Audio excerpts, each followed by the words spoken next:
পাবনার ভাঙ্গুড়া পৌরসভার চৌবাড়িয়া মাস্টারপাড়া এলাকার বাসিন্দা আমাদের পীর বাবা ইসমাইল হোসেন আল কাদরির নেতৃত্বে পাবনার চাটমোহর উপজেলার সমাজ গ্রামে অবস্থিত হজরত আশরাফ জিন্দানি রহমতুল্লাহ আলাইহির মাজারে আজকে গিলাপ কাফেলা নিয়ে এসেছেন বাবা ইসমাইল হোসেন আল কাদরির নেতৃত্বে শত শত ভক্ত অনুরাগী। আমরা দেখতে পাচ্ছি এখন গিলাপ পরানোর যে কাজ সেটি সম্পন্ন হবে।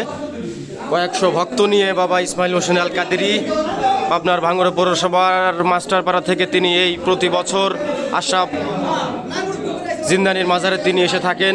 ইনি হচ্ছে বাবা ইসমাইল হোসেন আল কাদরি, যার নেতৃত্বে প্রতি বছর এই গিলাপ কাফেলা অনুষ্ঠিত হয়। তার ধারাবাহিকতায় এবারও তিনি কয়েকশো ভক্ত নিয়ে তিনি এই চাটমোহর উপজেলার সমাজ গ্রামে অবস্থিত আশরাফ জিন্দানি রহমতুল্লাহ আলাইহির মাজারে তিনি এসেছেন এবং কয়েকশো ভক্ত কিন্তু এখানে আমরা দেখতে পাচ্ছি এসেছেন।